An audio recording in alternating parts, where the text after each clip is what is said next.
President Donald Trump just closed a monster trade deal with the European Union, and European elites are melting down. The deal sets a straight-across 15% tariff on EU imports into the U.S., locks in $750 billion in American energy purchases, and delivers $600 billion in fresh European investment into the U.S. economy. But it gets better.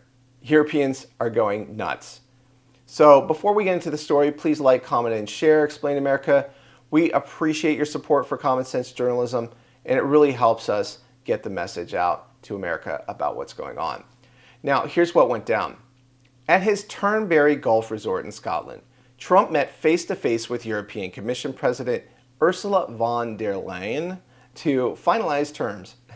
The deal staves off the 30% tariff Trump had promised to impose if no agreement was reached by August 1st. And Europe blanked. Trump walked away with a flat 15% tariff on European goods, more than triple the previous 4.8% rate, and got the EU to commit to buying $750 billion in American oil and gas over the next 3 years. That's energy dominance, and that is putting America first. It didn't stop there. The EU also agreed to funnel $600 billion in new investments into U.S. business and infrastructure, according to the president.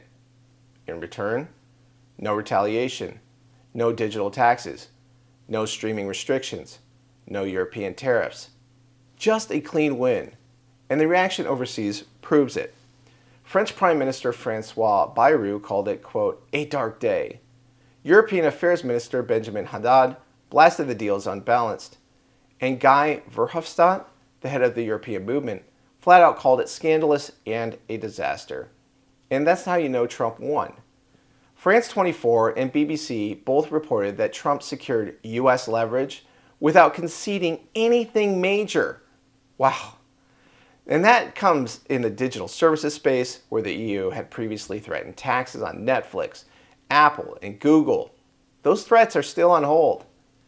Meanwhile, U.S. energy producers are celebrating the $750 billion export commitment as a historic win. American LNG shipments to Europe are expected to surge, and U.S. jobs in oil and gas are forecasted to rise in key battleground states. So much for the narrative of Russian collusion, because this is a direct threat to Russia's exports, including to some states in Europe. So how was Trump ever working with Putin? I will never be able to figure that out.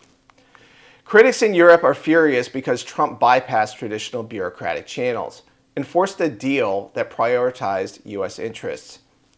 In France, luxury brands like LVMH and Chanel are already bracing for impact. European governments know their economies depend on the American consumer. They had no leverage, and Trump knew it. Ursula von der Leyen tried to spin it, calling the deal stability for both allies.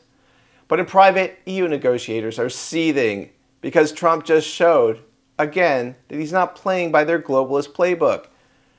This isn't just about tariffs. It's about the U.S. reclaiming economic power. And for the first time in years, the EU can't bully its way into special terms. Bottom line, Trump made good on his promise.